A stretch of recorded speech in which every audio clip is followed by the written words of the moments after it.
Com isso, ao propagar as suas descobertas para os seus discípulos, ele começou a ensinar o caminho que levava a essa descoberta interior. E com isso foi-se escrito o Sutra do Lótus. Através dos ensinamentos dele, foi escrito o Sutra do Lótus. Essa oração que nós fizemos antes do capítulo Robei do Yo, que é a extensão da vida, em capítulos meios que a Sandrinha explicou no início, 2 capítulos dos 28 capítulos em uma linhagem estudada, em que eles faz parte desse grande ensinamento de Shakyamuni. Claro que houve outros ensinamentos antes, mas isso é assunto para outra reunião, porque senão eu vou passar o dia todo aqui só falando da história do budismo. Da Índia, ele se expandiu para o Tibete, Sri Lanka, China, até chegar ao Japão, onde no século XIII, Nichiren Daishonin, um filho de pescador, adentrou o sacerdócio para estudar, como era a época das crianças iam para um sacerdócio estudar os estudos seculares, aí também começou a estudar o budismo. Daí então, ao estudar os ensinamentos de Shakyamuni, ele descobriu no Sutra do Lótus o ponto principal do ensino de Shakyamuni.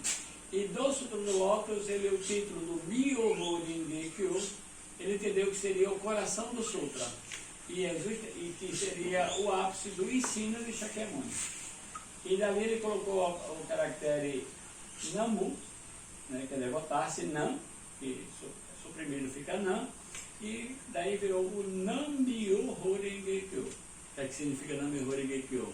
Tem várias explicações literais. A literais existe uma, que é devotar-se, a lei mística de causa e efeito, com todas as funções ou sons do universo. E ele também tem um caractere muito importante dentro do Nam-myoho Renge-kyo, que é o Myo, que significa místico. Não místico de sobrenatural, mas místico porque tem a capacidade de abrir e revelar a sua verdadeira identidade. Ou seja, esse Nichiren Daishonin se tornou o Buda original dos últimos dias da lei.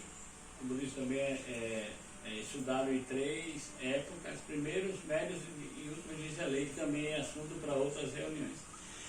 E ao revelar esse Nam-myoho Renge-kyo, ele escreveu o Daigo Honzon, que é esse objeto de devoção, o Honzon, que é o espelho de nossa própria vida, onde a gente recita esse mantra Nam-myoho Renge-kyo como a prática principal e o Gongyo como a prática complementar para revelar a nossa verdadeira identidade perante o espelho de nossa própria vida. Então, nós consideramos o Gohonzo como um objeto de devoção para a observação da mente, da nossa própria vida.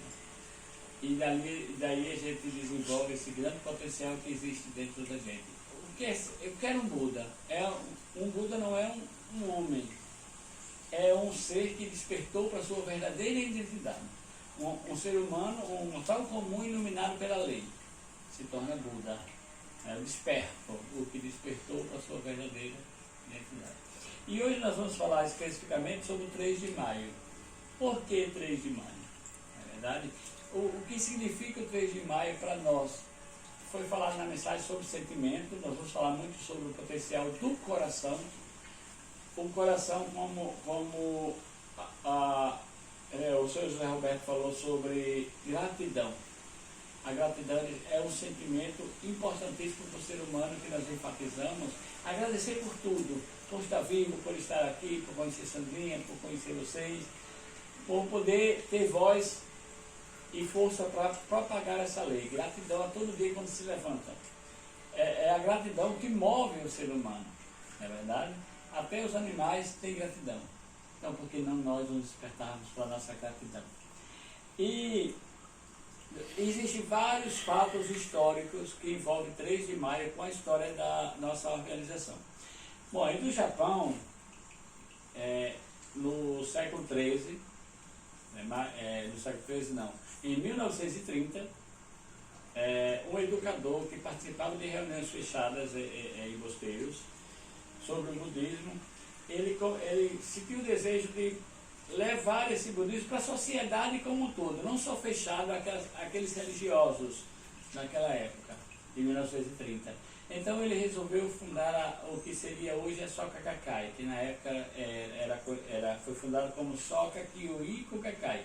Como ele era educador, ele fundou a Kyoiku, organização educacional para a criação de valores, né, valores humanos, né, para a criação de valores humanos. E daí então ele conheceu outro educador, Josei Toda, que se tornaria o segundo presidente dessa organização, e o Josei Toda fundou a Soka Gakkai. E logo após foi posteriormente conhecer o Taisaki Ikeda, que hoje é o nosso mestre da vida, ainda vivo entre nós para a nossa felicidade, mora no Japão. Hoje, com 95 anos de idade, ele fundou em 1960 a Soka Gakkai Internacional. Ou seja, são 3 histórias que se unem para criar hoje o que é a nossa organização. Soka Kyoiku Gakkai, Sociedade Educacional para a Criação de Valores, Soka Gakkai, Sociedade para a Criação de Valores Humanos, e Soka Gakkai Internacional, hoje, como hoje o Sandrinha falou, está em 192 países, já contra o mundo em 1960. Tudo isso, como eu falei, o 3 de maio tem uma grande representatividade para nós. Em datas que a gente comemora como grandes feitos para o que hoje nós somos, como também datas que marcaram por outros fatos. Mas o mais importante é perceber que a insuperável história desta organização, em 1951, Josei Toda, que é o segundo presidente, assumia a segunda presidência. Após a morte dele, 2 anos após, Taisaki Ikeda, que é o nosso mestre da vida, assumiu a terceira presidência no dia 3 de maio de 1960. Mesmo em meio a ele relutando que ele estava muita responsabilidade, ele não se estava preparado, mas devido a seus companheiros insistirem, ele assumiu essa organização. E com isso se criou o dia da Soka Gakkai, o dia do grande